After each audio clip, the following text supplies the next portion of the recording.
Halo, Assalamualaikum warahmatullahi wabarakatuh. Selamat pagi, saudara mahasiswa. Apa kabar? Semoga masih dalam keadaan sehat ya. Hari ini kita akan membahas mengenai pengadaan, penerimaan, penyimpanan, dan distribusi logistik farmasi di rumah sakit. Oke.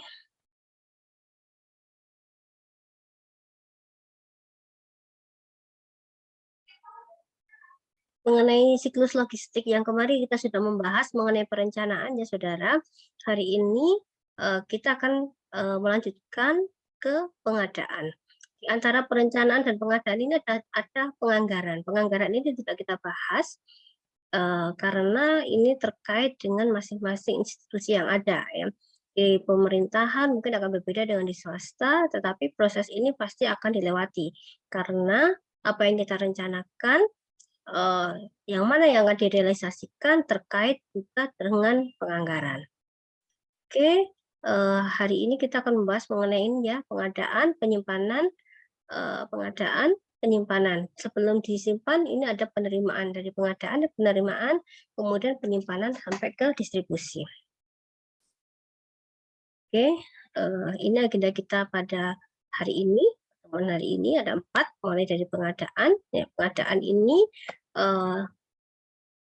kita akan membahas 2 hal, yaitu tentang kriteria pemasok logistik di farmasi rumah sakit, kemudian ada juga metode dalam pengadaan itu sendiri. Sedangkan untuk penerimaan, kita membahas tentang prosedur penerimaan untuk logistik farmasi di rumah sakit, kemudian penyimpanan, di sini ada standar penyimpanan untuk logistik farmasi.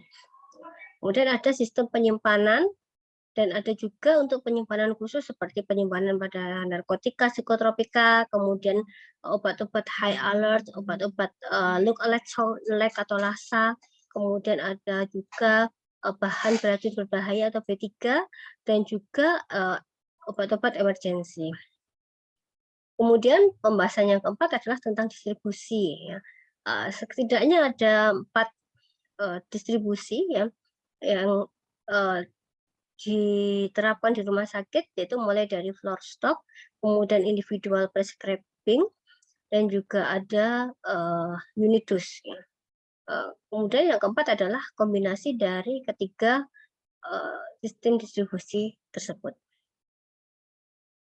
Kita mulai dengan pengadaan. Secara definisi, pengadaan itu adalah kegiatan untuk memperoleh barang dan jasa pada institusi yang prosesnya ini dimulai dari perencanaan. Ya.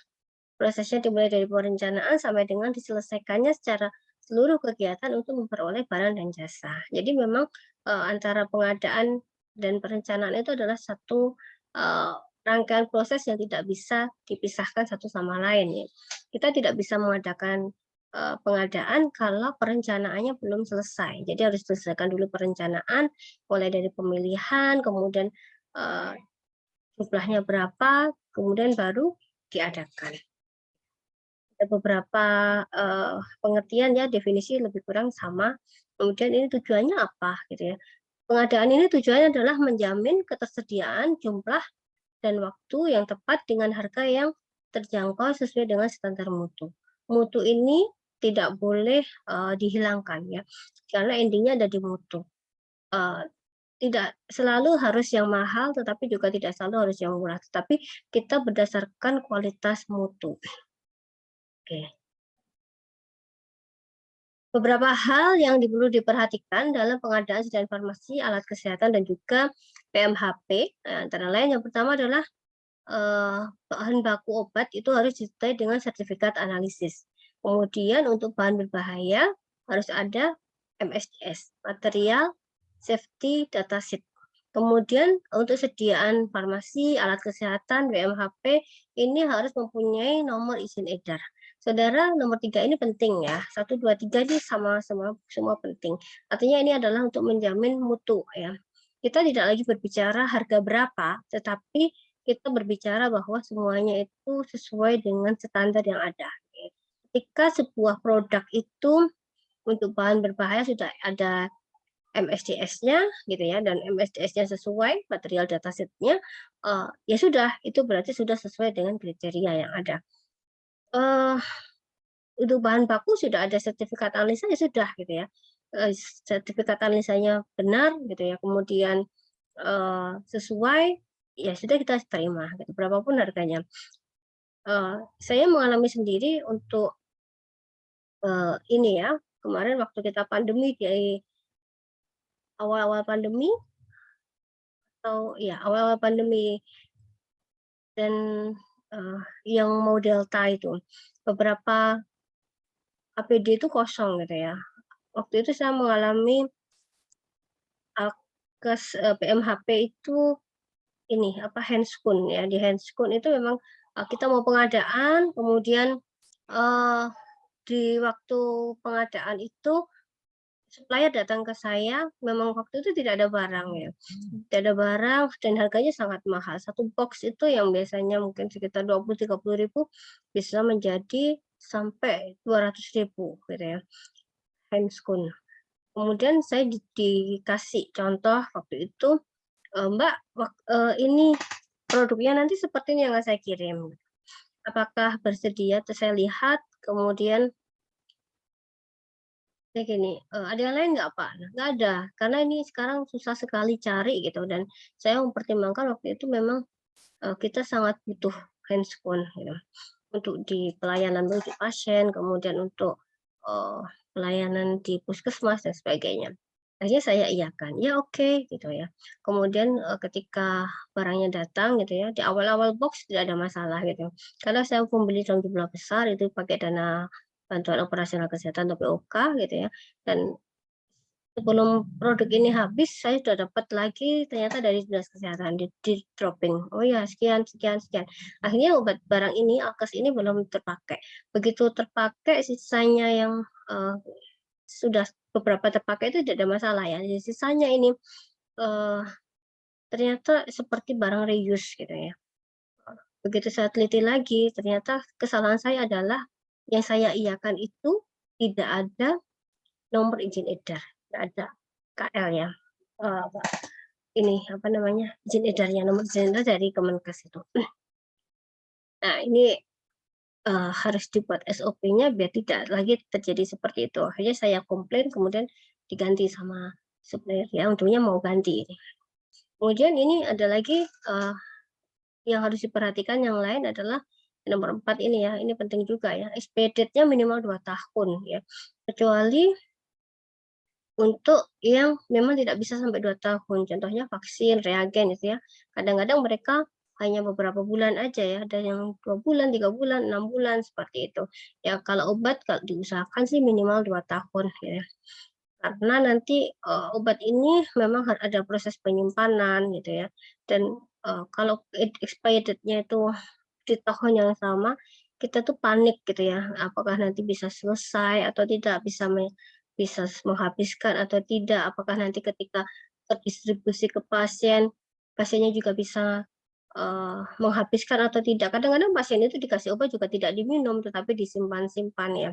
Nah itu harus menjadi bagian dari edukasi kita, dan kita sebagai penyedia obat dan BMHP juga harus mempertimbangkan expired date itu. Oke. Kemudian untuk ini untuk kriteria barangnya. Ya. Kemudian yang kedua adalah untuk kriteria pemasoknya.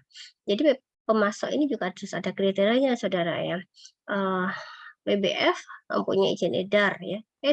Mempunyai izin edar pedagang produknya. Kalau PBF punya izin ya, memiliki izin.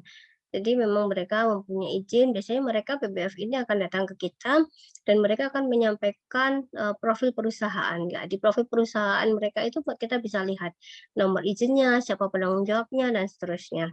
Nah, kalaupun ini PBF ini mendapat dukungan dari industri farmasi, ya biasanya ada memang PBF yang punyanya industri. Jadi dia eksklusif menyalurkan produk dari pabrik tertentu yang memang itu punya pabrikan di PBF-nya.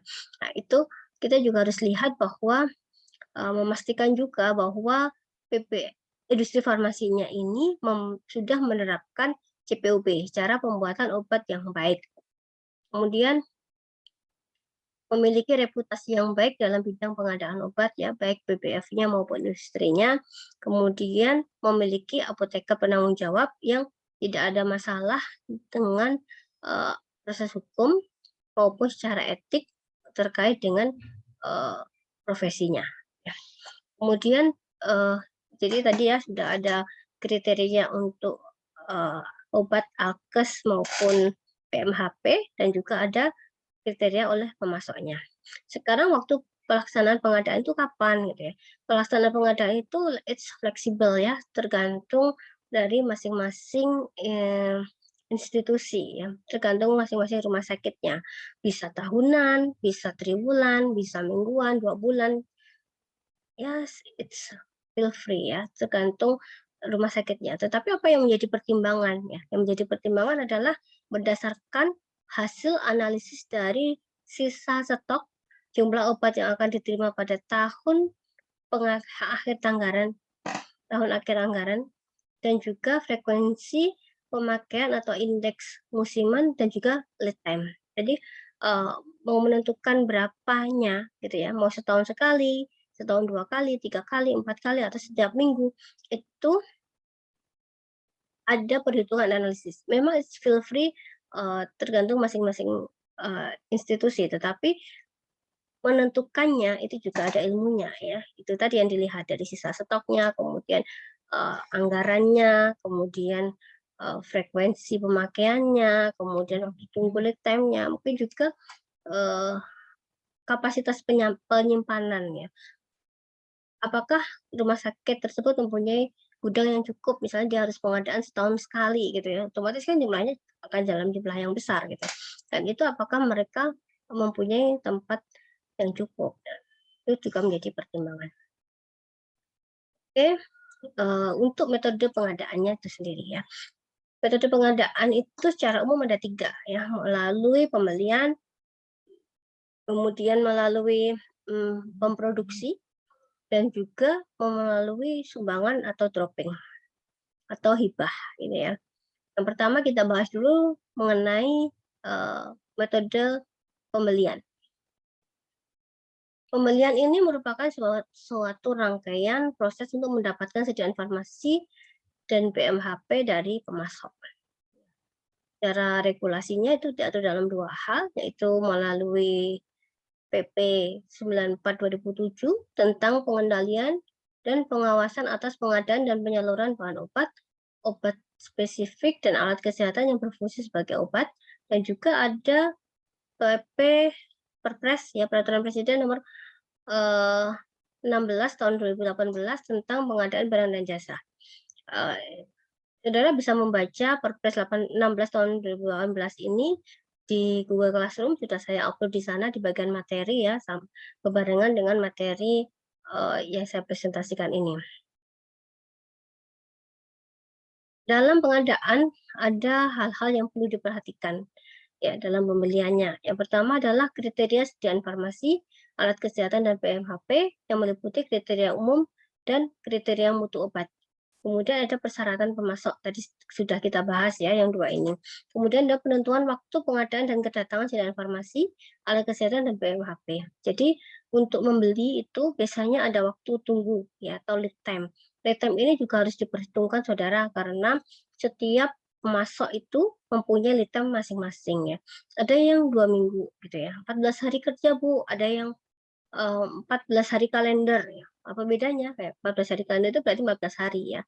Minggu, Sabtu mungkin ketika mereka tutup tanggal merah itu tetap dihitung, itu kalender ya. Tetapi kalau hari kerja 14 hari kerja berarti hanya hari kerjanya saja. Misalnya dia kerjanya Senin sampai Jumat, berarti dalam 1 pekan itu hitungnya cuma 5 hari seperti itu. Berarti kalau 14 hari kerja bisa saja sampai 2 minggu lebih ya. 2 minggu itu hampir 3 minggu.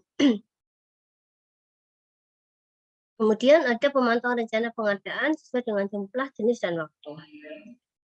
Oke.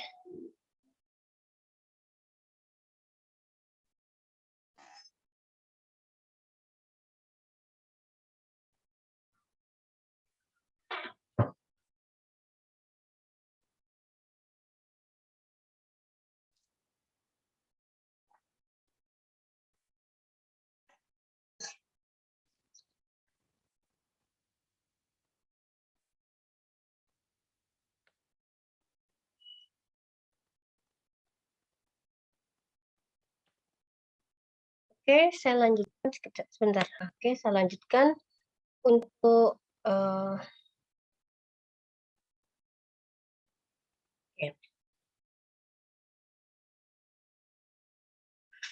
metode pembelian ini ada 4 ya. Ada pembelian secara tender terbuka, ada tender khusus terbatas atau khusus, kemudian ada pembelian dengan tawar-menawar, dan juga ada pembelian secara langsung. Tender terbuka ini berlaku untuk semua distributor yang terdaftar dan sesuai dengan kriteria yang telah ditentukan. Pada penentuan harga, metode ini lebih menguntungkan ya, karena mungkin akan banyak sekali penawaran. Untuk pelaksanaannya melakukan staf yang kuat, waktu yang lama, serta perhatian penuh. Di tender terbuka ini biasanya diumumkan ya, baik secara media massa ataupun melalui internet ya, kalau sekarang bisa, oh ini rumah sakit A misalnya, dia butuh obat sekian sekian sekian gitu ya, atau, obat ini sejumlah ini, totalnya seperti ini. Jadi mereka nanti yang mengikuti tender, mereka membuat sebuah penawaran gitu ya, dan penawaran-penawaran yang masuk itu akan diseleksi, dipilih oleh tim, sehingga nanti siapa pemenang tendernya. Kemudian ada tender terbatas. Kalau tender terbatas ini disebut juga sebagai lelang tertutup ya. Hanya dilakukan pada distributor tertentu yang sudah terdaftar dan memiliki riwayat yang baik, dan ini sekurang-kurangnya 3 ya. Jadi tertutup ini tetap ada seleksi, tetapi tidak sebanyak yang terbuka. Pada tender terbatas ini harga masih dapat dikendalikan karena tetap ada persaingan ya. Kemudian tenaga dan beban kerja itu lebih ringan daripada dengan tender terbuka. Ini tentunya tenaga dan beban kerja dari tim atau staf yang membidangi masalah tender ini. Kemudian pembelian dengan cara tawar-menawar. Ini dilakukan bila itemnya ini mungkin tidak terlalu ini ya, tidak terlalu besar gitu ya jumlahnya. Kemudian tidak banyak, dan ini perlu dilakukan pendekatan secara langsung ya. Jadi membuat penawaran gitu ya, biasanya membuat penawaran kemudian kita menawar seperti itu ya. Kemudian ada metode yang keempat tuh metode pembelian langsung. Pembelian ini tentunya jumlahnya lebih kecil ya, untuk jumlah-jumlah kecil, kemudian perlu segera gitu ya. Karena kalau tender ini sifatnya lama ya, prosesnya itu panjang. Ya, tetapi kalau pembelian langsung kita bisa beli langsung, misalnya ke PPF tertentu kita beli seperti itu kan lebih cepat. Ya, harga tentu relatif sedikit agak lebih mahal ya daripada kita tender baik itu terbuka maupun terbatas. Karena memang ini kita beli jumlahnya tidak banyak dan kita perlu cepat gitu ya. Seperti itu. Dan saudara, karena sekarang adanya di era JKN ini, banyak rumah sakit, tidak hanya rumah sakit pemerintah ya, tetapi rumah sakit swasta pun juga melayani BPJS, maka diatur juga ya oleh Permenkes nomor 63 tahun 2014 tentang pengadaan obat berdasarkan e-katalog, nanti pembayarannya melalui e-forecasting ya. Oke. Tahapan untuk pengadaan obat yang melayani pasien JKN ya. Sini melalui e-katalog tentunya. Kepala instalasi membentukkan RKO ya, kata pertemuan yang lalu kita sudah membahas tentang RKO. Kemudian RKO ini disampaikan ke PPK, pejabat pembuat komitmen di rumah sakit. Kemudian dilakukan screening dan klasifikasi RKO. Jadi RKO yang kita buat kemarin ada mana yang bisa masuk di katalog atau yang tidak ya. Katalog ini memang lebih menguntungkan saudara dalam arti harganya satu, biasanya seperti itu ya. Misalnya paracetamol itu ya satu gitu ya, di provinsi ini yang menang ini gitu, harganya ini sekian gitu ya. Dan harga e-katalog ini jauh lebih murah dibandingkan harga yang ada di pasaran. Nomor 3, e-katalog ini, obat-obat di e-katalog dapat langsung dibuat pesanan ke sistem e-forecasting. Selanjutnya melakukan perjanjian atau kontrak jual beli terhadap obat yang telah disetujui dengan distributor yang ditunjuk oleh penyedia obat atau industri farmasi. Dan dalam hal obat yang tidak ada di e-katalog dapat disediakan oleh penyedia, maka pengadaan dilakukan mengikuti peraturan perundangan yang berlaku. Jadi memang e-katalog ini termasuk baru ya, saudara, baru ada di era JKN sekitar tahun 2014. Hal-hal yang baru memang ada perubahan itu menuntut sesuatu yang apa ya, berbeda ya, karena perubahan itu sesuatu yang berbeda. Pada tahun 2014 itu saya mengalami sendiri ini banyak sekali obat-obat yang kosong ya waktu itu karena adanya perubahan ke e-katalog ini. Di e-katalog ini memang sekarang tapi sudah lebih baik ya sistemnya saya rasa. Cuma memang tidak semua obat yang kita butuhkan itu bisa tersedia di e-katalog. Jadi memang ada obat yang tidak ada di e-katalog padahal kita butuh. Ya enggak apa-apa. Berarti ketika seperti itu yang terjadi, maka obat-obat yang tidak ada di e-katalog kita bisa beli dan kita menggunakan peraturan perundangan yang berlaku. Ini untuk pengadaan di rumah sakit swasta yang bekerja sama dengan BPJS tetap bisa menggunakan e-katalog ya dengan metode e-forecasting. Dasar hukumnya adalah Permenkes 63 tahun 14 tentang pengadaan obat berdasarkan katalog elektronik rumah sakit swasta yang bekerja sama dengan BPJS. Itu. Ya. Jadi tadi metode pengadaan yang pertama sudah kita bahas mengenai pembelian, ya, yang kedua kita membahas mengenai metode pengadaan yang kedua yaitu produksi atau pembuatan sediaan farmasi. Instalasi farmasi rumah sakit itu dapat memproduksi sediaan tertentu apabila sediaan tersebut yang pertama tidak ada di pasaran, yang kedua lebih murah jika diproduksi sendiri, yang ketiga ada formulasi khusus yang memang hanya bisa diproduksi di instalasi farmasi. Kemudian repacking ya, repacking ini juga sering, terutama untuk pasien-pasien anak ya. Kita punya meropenem harganya mahal, kemasannya untuk dosis dewasa, sementara dibutuhkan juga pada pasien anak. Nanti kalau tidak di-repack, maka biayanya akan membengkak dan kasihan pasien juga ya, dia harus membayar apa yang dibuang gitu, sehingga bisa di-repack. Di-packing kecil-kecil sesuai dengan dosis anak, sehingga satu anak cukup membayar sesuai dengan yang dia butuhkan. Kemudian produksi ini juga boleh untuk penelitian ya, mungkin di rumah sakit pendidikan gitu ya, ada dokter atau profesor yang melakukan penelitian di sana, dosen-dosen yang melakukan penelitian di sana, dan mereka membutuhkan bahan-bahan tertentu yang memang harus diproduksi di situ, ya itu boleh ya. Kemudian ini di Sutomo ya, saya dulu waktu praktek di Sutomo itu sudah ada pembuatan apa itu namanya sediaan-sediaan yang untuk penelitian. Kemudian ada juga sediaan farmasi yang tidak stabil dalam penyimpanan dan harus dibuat baru ya. Presenter 400 atau RP ini memang harus dibuat baru sehingga harus diproduksi karena tidak bisa disimpan lama. Oke. Semua sediaan yang dibuat di rumah sakit, unit produksinya, ini harus memenuhi persyaratan mutu dan terbatas hanya untuk memenuhi kebutuhan di rumah sakit tersebut. Biasanya memang tidak untuk dijual keluar ya, saudara. Jadi memang untuk memenuhi kebutuhan pelayanan di dalam rumah sakit. Ini jenis, kalau berdasarkan jenisnya, setidaknya ada dua ya. Yang pertama adalah produk steril, yang kedua adalah produk non steril. Produk steril ini meliputi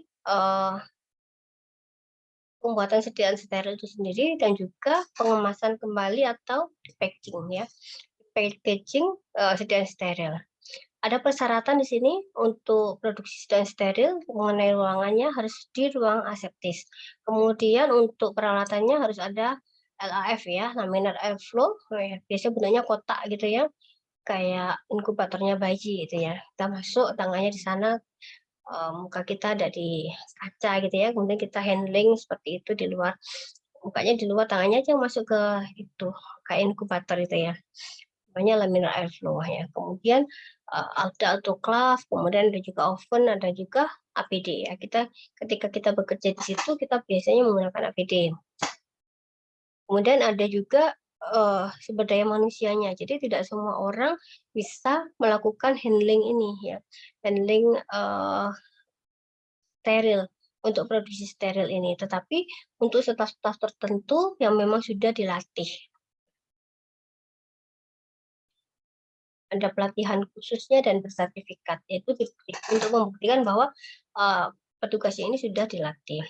Kemudian yang produksi yang kedua, jenis produksi yang kedua adalah produksi yang non steril. Non steril ini terdiri dari pembuatan puyer, gitu ya, pembuatan sirup, salep, kapsul, kemasan kembali untuk produk-produk yang non steril, juga untuk pengenceran.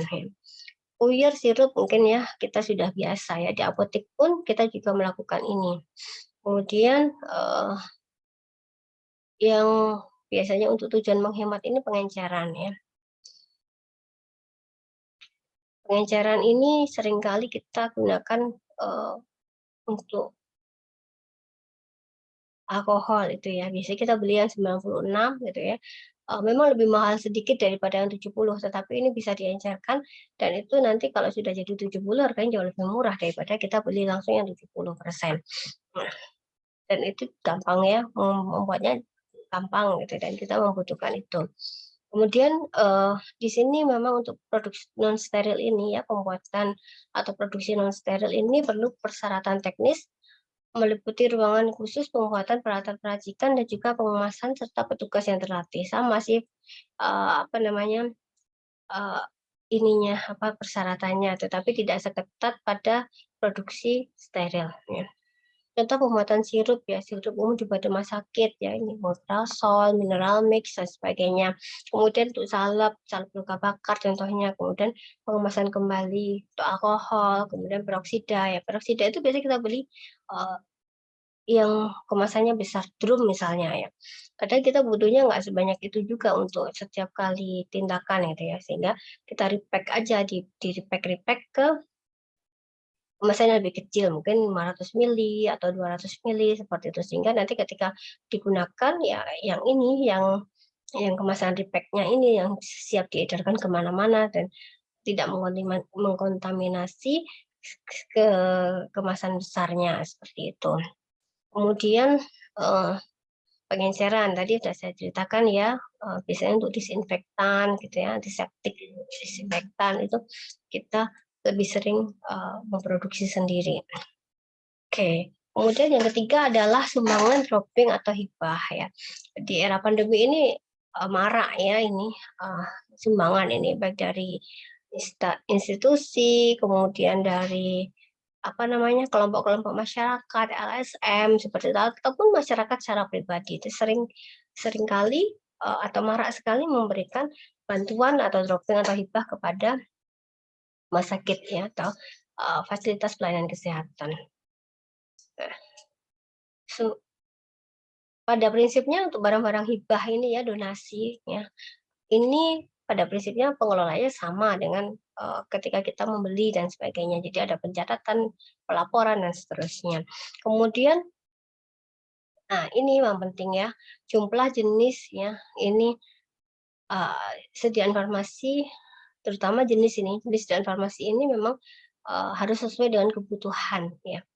Jadi artinya begini, ketika kita tidak butuh, kita juga punya hak untuk menolak ya. Karena nanti kalau tidak dipakai ya buat apa ya? Justru akan memberat-beratkan anggaran kita di penyimpanan seperti itu. Jadi memang kita harus memilih apa namanya barang-barang hibah ini ya. Bu, dikasih aja kok nggak diterima ya, bukan seperti itu ya, tetapi karena nanti ketika kita menerima, kita juga harus mengelola. Nah ini, pengelola ini juga ada biaya tempat, kemudian risiko hilang dan sebagainya, dan buat apa juga kita harus menerima barang-barang yang mungkin tidak dibutuhkan di rumah sakit. Sehingga ya ini harus bisa digunakan dalam situasi normal gitu ya. Jadi kalau misalnya ada orang yang nyumbang, tetapi hanya tidak bisa dipakai lagi, buat apa gitu ya. Jadi kalau misalnya menyumbang kemudian kita tahu oh iya nanti misalnya untuk pandemi gitu ya. Tapi nanti setelah pandemi itu masih bisa dipakai ya enggak apa-apa kita terima aja. Pokoknya masker itu kan meskipun tidak pandemi kita tetap butuh masker. sebagai APD petugas. Ya itu nggak apa-apa, kita terima aja kalau ada yang memasker. Oke, ini tata kelola pengadaan ya. Perlu ada 13 di sini, ada prosedur yang transparan, kemudian mekanismenya seperti apa, kemudian untuk pemeriksaan rutin untuk pengirimannya seperti apa, metode pengadaan bagi panitia pengadaan, ada pedomannya juga, ada pernyataan anggota panitia tidak boleh mempunyai konflik kepentingan, kemudian ada SOP pengadaan, ada kerangka acuannya. Jadi ini pengadaan ini memang hal-hal krusial ya, yang memang harus diperhatikan karena nanti yang memeriksa itu ada berjenjang, biasanya kalau kita di pemerintahan ya ada PPK, ada inspektorat gitu ya, dan itu mereka rajin sekali untuk memeriksa kita, sehingga hal-hal seperti ini yang harus kita siapkan untuk kenyamanan bersama gitu ya, baik untuk petugas maupun ketika kita nanti diaudit gitu ya, ya it's okay kalau kita nggak ada masalah kan, semua dokumen sudah sesuai, sudah resmi, sudah kita siapkan, itu akan memudahkan pekerjaan kita ketika ada audit. Dan ini memang penting ya, memang prosedurnya memang harus dibuat seperti itu. Kemudian ada juga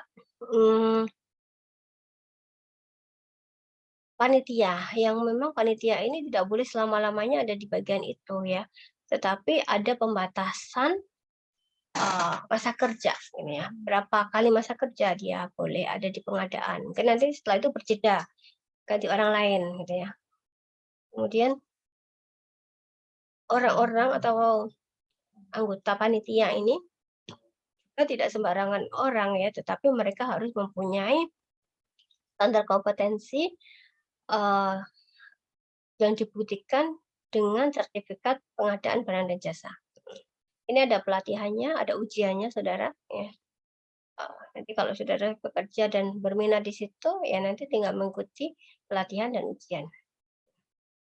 Kemudian kriteria tertentu menjadi anggota panitia, selain mereka mempunyai sertifikat, juga mempunyai integritas, kredibilitas, dan juga rekam jejak yang baik.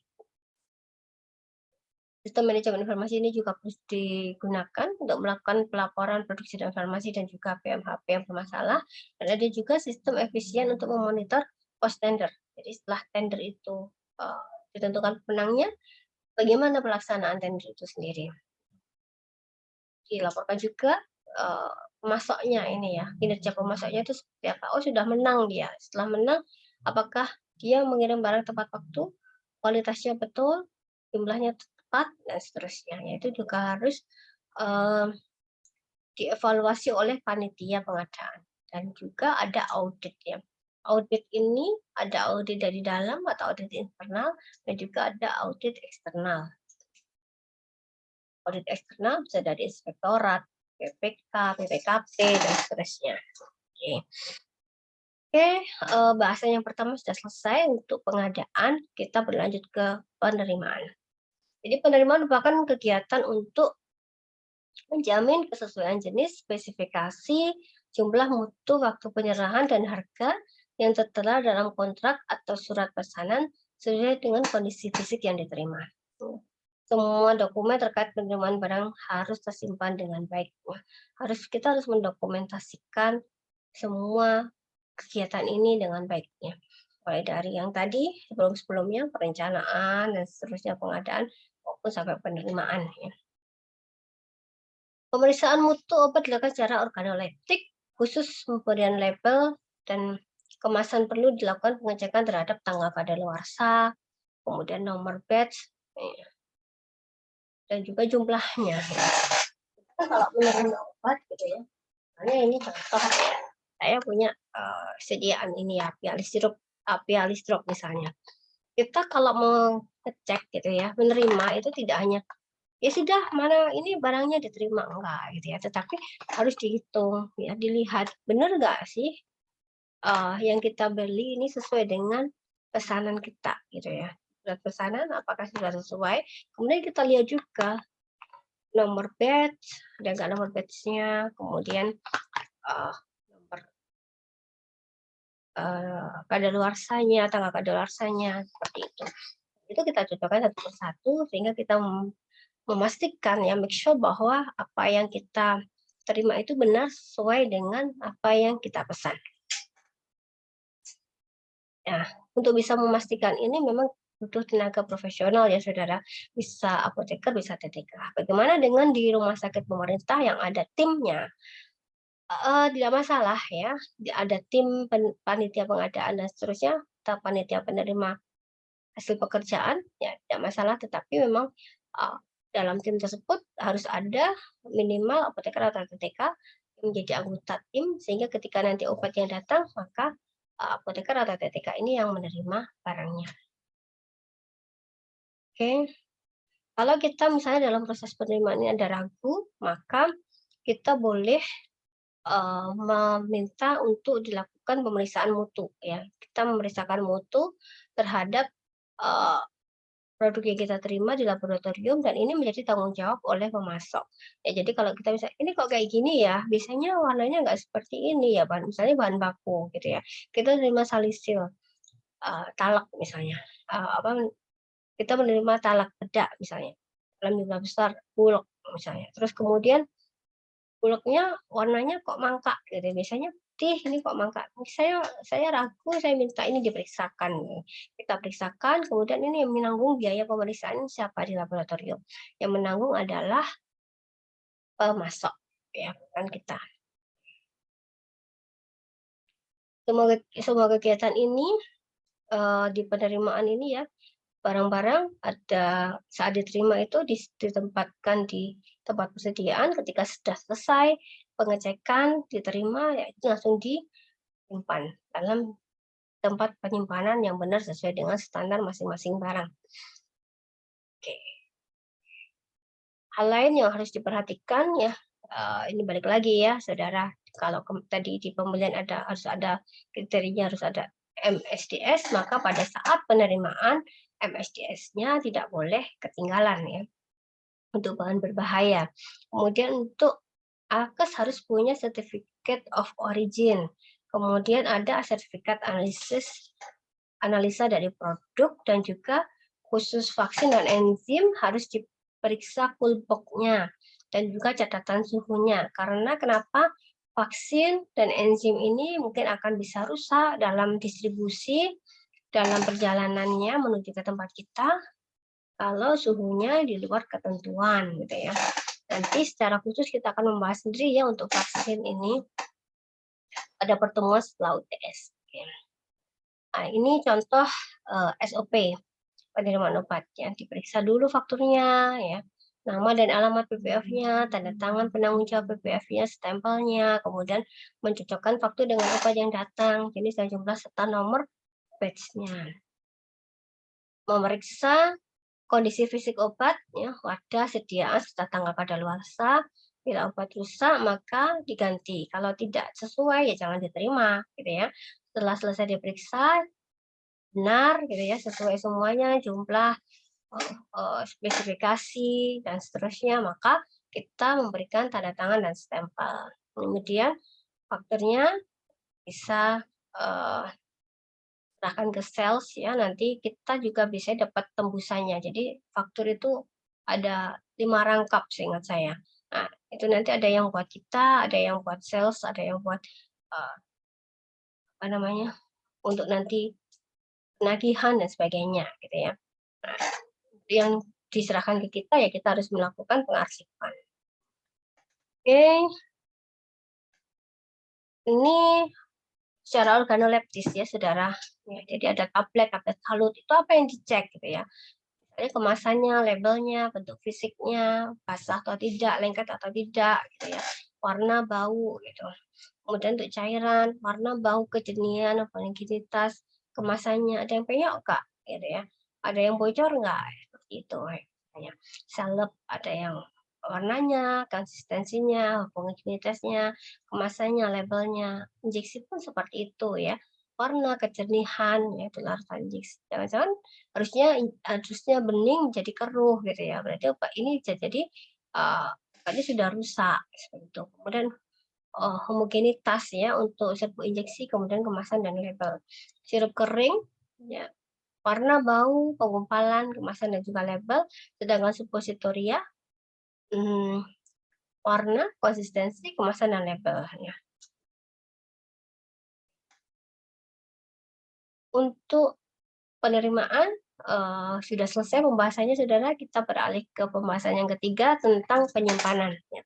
Penyimpanan itu apa? Penyimpanan itu adalah satu kegiatan menyimpan dan memelihara dengan cara menempatkan siaran farmasi dan PMHP yang diterima pada tempat yang dinilai aman dari pencurian serta gangguan fisik yang dapat merusak mutu obat. Jadi aman ini menjadi kata kunci ya, saudara ya. Aman di sini ada dua, aman dari pencurian dan juga gangguan fisik. Saat ini, saudara bisa lihat background saya ada di gudang ya, di gudangnya tapi bukan di rumah sakit, tapi di puskesmas. Di sini adalah tempat penyimpanan obat. Kita harus memastikan bahwa tempat menyimpan obat itu harus aman. Oke. Tujuannya apa dari penyimpanan? Memelihara mutu sediaan farmasi, menghindari penggunaan yang tidak bertanggung jawab, menghindari kehilangan dan pencurian, serta memudahkan pencarian dan pengawasan. Jadi kenapa gudang ini juga harus ditata gitu ya, supaya ketika kita mencari kita gampang untuk menemukannya, supaya ketika kita memerlukan gitu ya, obat-obatan ini yang kita simpan juga masih dalam mutu yang sama gitu ya, tidak mengurangi mutunya. Kemudian juga aman dari pencurian. Oke. Ada 10 aspek umum dalam penyimpanan obat. Obat harus disimpan dalam lemari, rak, dan palet. Kemudian suhunya harus dicatat. Kemudian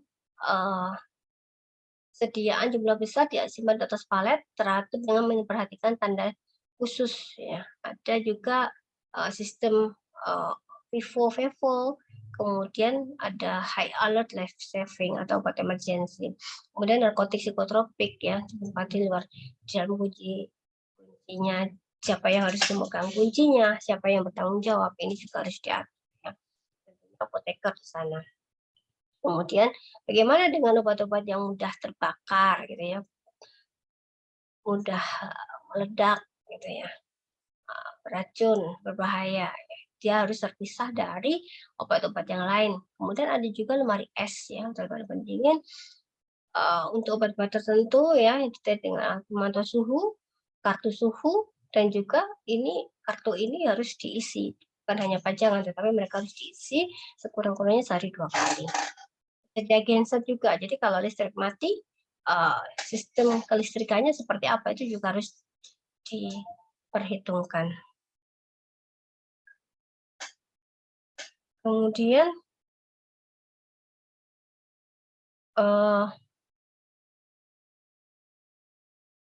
melakukan pengendalian ya untuk penyimpanan obat-obat yang kadaluarsa. Obat-obat kadaluarsa juga harus disimpan terpisah gitu ya, dan juga harus aman. Kemudian ada inspeksinya juga ya, pemantauan secara berkala terhadap penyimpanan obat. Faktor yang perlu diperhatikan dalam proses penyimpanan adalah masalah keamanan ya, masalah keamanan dan bahaya kebakaran. Ya, ini merupakan resiko terbesar, apalagi ketika kita menyimpan harus ada AC ya, sementara bagaimana sistem kelistrikan di sana gitu. Kalau di rumah sakit saya rasa 24 jam ada manusia ya. Jadi ya memang harus ada yang mengawasi ya, dan bagaimana ini resiko-resiko ini bisa diminimalkan atau kalau bisa sih tidak sampai terjadi resiko itu. Kemudian mempergunakan tenaga manusia seefektif mungkin, jangan berlebihan jumlahnya, sehingga kalau terlalu banyak itu akan rawan menganggur gitu ya. Dan ini juga biaya juga gitu ya. Dan juga sebaliknya, kalau terlalu sedikit maka terlalu padat nanti juga tidak akan terkerjakan. Penggunaan ruangan yang tersedia seefisien mungkin gitu ya, dari skala besarnya ruangan dan juga pembagian ruangan gitu ya. Ini rak-rak ini ya, seperti saudaranya di belakang saya, rak-rak ini vertikal gitu ya. Ya memang dibuat seperti itu biar efektif gitu ya. Oke, juga harus ada pemeliharaan gudang juga peralatannya dengan baik dan menjalankan suatu sistem penataan yang lebih efektif untuk memperlancar arus barang. Oke, ini beberapa sistem ya, ada FIFO, first in, first out, jadi barang yang datang belakangan gitu ya, itu ditaruhnya belakang gitu ya.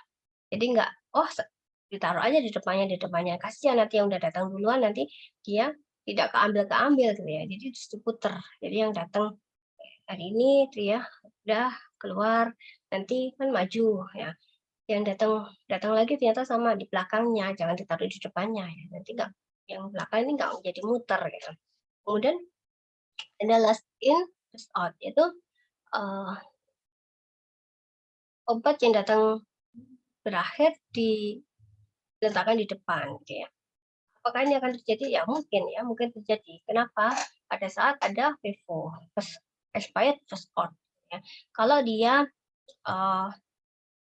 obat ini mungkin dia datangnya belakangan, tetapi expirednya duluan, maka dia diletakkannya di depan. Jadi FIFO. Ya. Biasanya yang kita gunakan ya FIFO. First in first out, expired first out.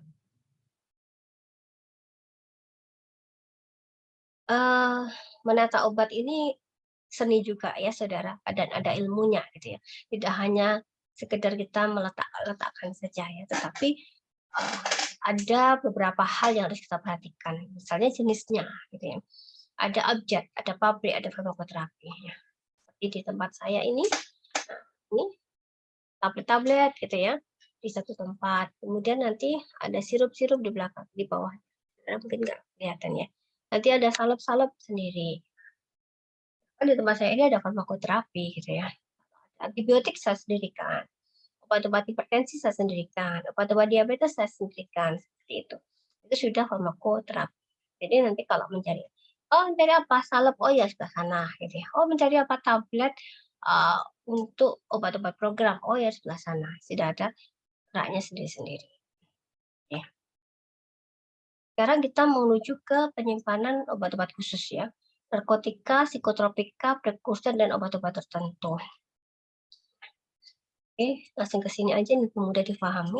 Jadi tidak ada narkotika, psikotropika, dan juga prekursor. Ini ada ditempatkan di tempat khusus ya, saudara. Lemarinya dengan kunci ganda. Yang ganda adalah kuncinya. Pintunya boleh satu, tetapi kuncinya dua, gitu ya. Boleh pintunya dua, yang pasti kuncinya harus dua. Gitu ya. Jadi yang digandakan adalah kuncinya, bukan pintunya. Oke. Dan kunci yang ganda tadi itu, yang dua tadi itu, tidak boleh sama, ya harus yang berbeda. Dan dia dikuasakan oleh ke apoteker penanggung jawab, yang satunya dikuasakan ke pegawai lain. Secara tempat, lemari narkotika ini tidak untuk digunakan menyimpan barang lain selain narkotika. Kemudian untuk psikotropika juga begitu ya, lemari psikotropika hanya untuk menyimpan psikotropika. Misalnya seperti itu saudara. Dan juga dari segi penataannya ini juga harus lebih tersembunyi, aksesnya dikurangi untuk orang lain, sehingga karena aksesnya dikurangi maka tempatnya pasti misih gitu ya, agak terpisah dari yang lain seperti itu. Ketentuan lebih lengkapnya ada di PMK nomor 3 tahun 2015 tentang peredaran, penyimpanan, pemusnahan, dan pelaporan narkotika, psikotropika, dan prekursor farmasi. Bagaimana dengan obat-obat tertentu yang sering disalahgunakan? Ya, ini juga ada kriteria penyimpanannya ya. Ini contohnya alkutamin. Kan kalau dulu ada DMP gitu ya, DMP dextromethorphan itu juga sering disalahgunakan ya. Dulu ada sediaan tunggalnya, sekarang sudah tidak ada saya rasa.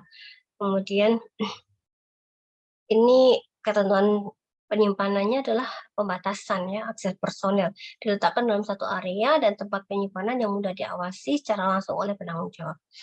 Ini secara lengkap bisa saudara lihat di Perka POM, Peraturan BPOM nomor 4 tahun 2018 tentang pengawasan pengelolaan obat, bahan obat, narkotika, psikotropika, dan prekursor farmasi di fasilitas pelayanan kefarmasian. Oke. Kemudian penyimpanan yang kedua adalah penyimpanan obat high alert. High alert ini adalah obat yang perlu diwaspadai karena dampaknya serius pada keselamatan pasien jika terjadi kesalahan dalam penggunaannya. Obat high alert mencakup 4 hal, yaitu ya obat resiko tinggi, obat yang terlihat mirip atau lasa kita menyebutnya. Kemudian ada juga elektrolit konsentrat dan elektrolit konsentrasi tertentu. Obat high alert itu yaitu sediaan atau obat risiko tinggi, yaitu sediaan farmasi dengan zat aktif yang akan menimbulkan kematian atau kecacatan bila terjadi error dalam penggunaannya. Contohnya insulin. Insulin ini masuk sebagai obat high alert. Kemudian glimepirid, glipenclamid, obat diabetes ya ini. Kemudian golongan sulfonylurea ya. Kemudian ada heparin dan juga ada kemoterapi. Obat-obat sitostatika ini termasuk obat-obat kemoterapeutik. Ini masuk obat yang high alert. Kemudian ada obat yang mirip, ya, kedengarannya mirip, bisa namanya yang mirip, bisa rupanya yang mirip, kemasannya, atau ucapannya yang mirip, ya, lasa gitu sebutnya, look alike, sound alike. Misalnya ibuprofen, 200 mg dan ibuprofen 400 mg itu termasuk lasa, gitu ya. Atau dimakolin, demasilin, nah, itu juga termasuk lasa. Ya. Elektrolit, kemudian yang ketiga adalah elektrolit konsentrat. Contohnya kalium klorida dengan konsentrasi sama atau lebih dari 2 mili ekuivalen per mililiter. Kemudian kalium fosfat, natrium klorida dengan konsentrasi lebih dari 0,9%, MgSO4 dengan konsentrasi 50% atau lebih. Kemudian elektrolit konsentrasi tertentu, contohnya magnesium sulfat 20% atau 40% ini untuk kasus emergensi ya, biasanya pada kehamilan. Oke, ini ya contoh penyimpanan obat high alert. Ini ada sitotoksik, ini ada penandanya tersendiri ya, handle with care, sitotoksik. Kemudian ada high alert ya. Ini contoh label high alert ini ditempelkan satu-satu di kemasan primernya. Jadi kalau misalnya kita punya ampul MgSO4 gitu ya, atau ephedrine, epinephrine, kita berikan satu-satu per ampulnya. Kemudian lasa ini kalau lasa ini bisa di boxnya ya, di kemasan sekundernya, nggak masalah. Ini contoh lasa ya, paracetamol, satunya paracetamol sirup, satunya paracetamol sirup forte. Ya. Kemudian ini kalau lasa secara penataan tidak boleh dijejerkan ya, tidak boleh digandengin, tetapi diberi jarak minimal 2 obat ya, lebih boleh ya. High alert, untuk high alert ini ada lemari khususnya ya, ada lemari high alert untuk memisahkan dia dari yang lain supaya tidak tercampur. Kemudian ini ya, di contoh high alert yang GSO4 ya, 20% ataupun 40%. Dasarnya apa sih ini? Ya, referensinya dapat dijadikan acuan, ada diterbitkan oleh ISMP, Institute for Massive Medication Practice. Oke, ini penyimpanan obat lasa ya. Room ya, tidak saling berdekatan, tadi sudah sebutkannya, minimal diberi obat jarak 2. Oke, kemudian ini B3. Sekarang B3. B3 ini bahan beracun berbahaya ya. Disimpan di lemari khusus dengan penandaan yang ditunjukkan sifat bahan tersebut. Ya. Peraturan perundangannya adalah peraturan pemerintah PP nomor 101 tahun 2014 tentang pengelolaan limbah bahan berbahaya dan beracun. Saudara pasti pernah ya melihat tanda-tanda ini ya, mungkin di truk seperti itu ya, ketika di jalan gitu ya. Nah, ini ada maksudnya ya, dan ini penanda B3 ini memang harus diberikan ya. Misalnya eksplosif, mudah meledak gitu ya. Alkohol misalnya. Kemudian korosif ya, contohnya klorin misalnya itu korosif ya, Anda seperti itu. Kemudian ini mengiritasi, Nah, ini karsinogenik, kemudian berbahaya bagi lingkungan ya, sesuai dengan sifat bahannya. Kita memberikan tanda sebagai sesuai dengan sifat bahannya. Oke. Kemudian ini yang terakhir sepertinya untuk penyimpanan, yaitu penyimpanan obat emergensi. Obat emergensi ini maksudnya adalah obat untuk keadaan darurat ya, kedaruratan medis. Penyediaan obat dan alkes untuk obat emergensi harus memperhatikan aspek kecepatan.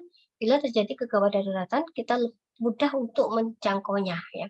Dan aspek keamanan artinya tidak hilang ya. Obat-obat ini tidak hilang ketika dalam penyimpanan. Obat emergensi ini ya sesuai dengan namanya, dia hanya digunakan pada saat emergensi.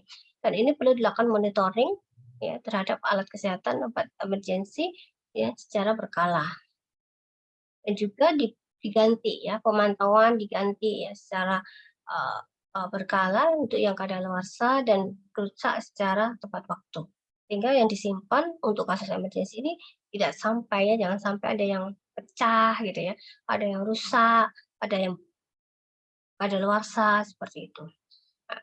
Memang ini ya namanya juga obat vital ya saudara ya.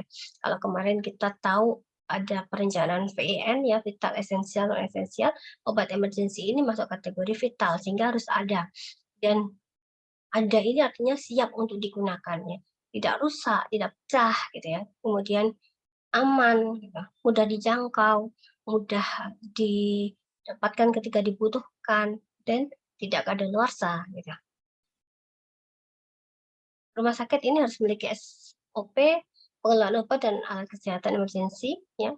Paling enggak ketentuannya ada 4 ya. Pengisian awal obat dan alkes ke dalam troli atau kit emergensi. Kemudian pemeliharaan stok obat dan alkes emergensi, kemudian prosedur penggantian cara segera obat atau alkes emergensi apabila digunakan. Ya.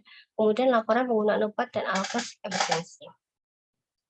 Rumah sakit harus mempunyai lokasi penyimpanan troli atau kit emergensi. Tempat penyimpanan ini harus mudah diakses, terhindar dari penyalahgunaan dan pencurian. Apakah ini caranya bagaimana? Setiap institusi pasti punya cara sendiri-sendiri ya. Kalau ini nanti ada gambar ya di belakang. Tadi sudah ada belum? Oh, udah ada ya tadi ya gambarnya. Nanti akan ada gambar lagi di belakang ini untuk teknisnya seperti apa ya. Obat emergensi ini dalam pengelolaannya harus menjamin jumlah dan jenis obat sesuai dengan daftar obat emergensi yang telah ditetapkan. Jadi daftarnya, jumlahnya itu juga sudah harus, jenis dan jumlahnya juga sudah harus ditetapkan di awal. Kemudian tidak boleh bercampur ya obat emergensi dengan obat yang lain. Kemudian bila dipakai untuk keperluan emergensi harus segera diganti. Kemudian dicek secara berkala apakah ada yang rusak ataupun kadaluarsa, dan juga dilarang untuk dipinjam untuk kebutuhan lain. Nggak boleh ya, pinjam-pinjaman nggak boleh. Jadi ini memang harus sudah fit, siap, aman di situ ya. Mekanisme. Apabila terjadi keadaan darurat, maka jenis jumlah persediaan tersebut ditetapkan oleh tim Kodlu atau tim Sidis yang salah satu anggota timnya adalah apoteker ya. Setiap informasi emergensi harus disediakan untuk pengobatan gangguan jantung, gangguan peredaran darah, reaksi alergi, konvulsi, dan juga bronkospasme. Jadi informasi emergensi itu harus bisa diakses dengan cepat ya. Sampai ke pasien tidak sampai dengan waktu 5 menit gitu ya. Karena dari 5 menit sudah harus sampai. Kemudian setiap informasi harus selalu tersedia. Tidak boleh ada setiap informasi yang kosong. Setiap informasi yang kosong terpakai harus segera diganti. Jadi kalau sudah ada kasus tidak boleh nanti-nanti, tapi harus saat itu juga setelah penanganan kasus sudah selesai harus segera diganti. Ya. Persediaan informasi harus yang emergensi ini harus diinspeksi oleh staf farmasi secara rutin. Harus ada inspeksi untuk memastikan bahwa dia ready to use dan aman. Ini contoh kit emergensi ya, bisa di troli, bisa juga di wadah seperti ini ya. Dia pakai kabel T sebagai pengunci sementara, pengunci apa namanya? Kunci disposable ya. Nanti harus digunting ini, sudah digunting sudah. Dan juga bentuknya tasnya juga harus dikunci. Dan juga bentuknya jadi pouch seperti ini. Ini sebelah sini ini adalah contoh daftarnya. Oke. Oke, saudara, untuk penyimpanan sudah selesai. Kita ke distribusi. Ini adalah bagian terakhir dari pembahasan kita pada hari ini ya. distribusi adalah kegiatan penyaluran sediaan farmasi dan PMHP di rumah sakit untuk pelayanan pasien dalam proses terapi, baik pasien rawat inap maupun rawat jalan, serta untuk menunjang pelayanan medis dan PMHP. Tujuannya tersedia sediaan farmasi di unit pelayanan secara tepat waktu, tepat jenis, dan juga jumlah. Dan distribusi ada 3, mulai sentralisasi, desentralisasi, maupun kombinasi keduanya. Sentralisasi itu seperti apa? Yaitu sistem distribusi yang dilakukan oleh instalasi farmasi secara terpusat. Jadi semua kegiatan ada di instalasi farmasi, baik untuk rawat inap maupun rawat jalan secara keseluruhan di rumah sakit. Kemudian untuk desentralisasi, ya, desentralisasi ini rumah sakit menyediakan beberapa depo, ya, beberapa satelit depo atau satelit. Jadi ada ruangan-ruangan khusus di bangsal, bisa di satu lantai itu ada satu tempat atau 2 tempat, ya tergantung luasnya dan sesuai kebutuhan. Ya, ini merupakan cabangnya dari instalasi farmasi sehingga tidak perlu jauh-jauh, ya. Misalnya dia ada di beda gedung gitu ya. Kalau rumah sakit biasanya ada tower-tower yang berbeda gitu ya. Instalasi farmasi bisa di tower A, untuk pasien-pasien rawat inap di tower B, tower C, itu dibuat apa namanya, depo-depo atau satelit-satelit yang merupakan bagian atau cabang dari instalasi farmasi, sehingga obat disiapkan di depo tersebut atau di floor, ya, biasanya di lantai 1, lantai 2, itu nanti setiap lantai ada deponya, ya, sesuai kebutuhan dan sesuai dengan kebijakan di masing-masing instansinya. Oke, sekarang metode penyiapan obatnya itu ada 3.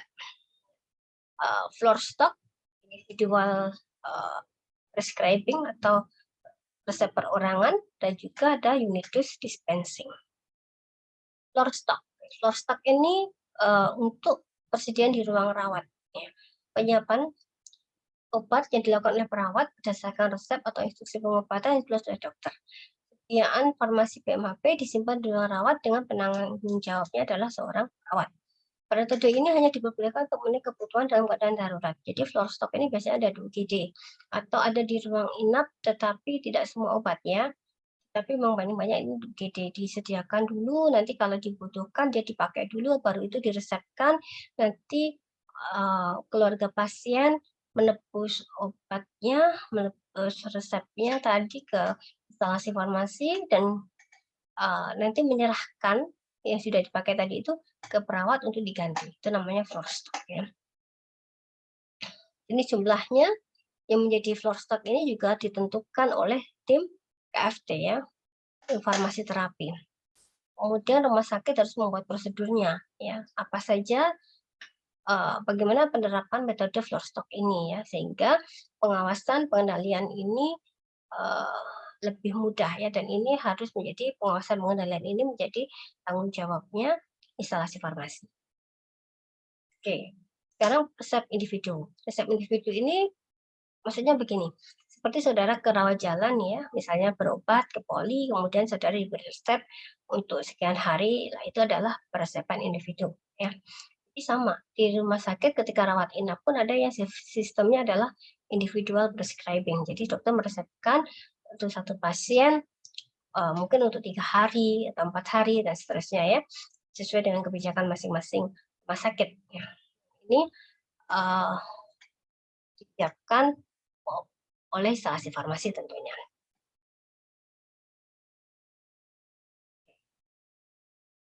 Idealnya memang individual prescribing ini untuk pasien rawat jalan, ya, tetapi di beberapa rumah sakit mungkin masih ada yang menggunakan ini untuk pasien rawat inap.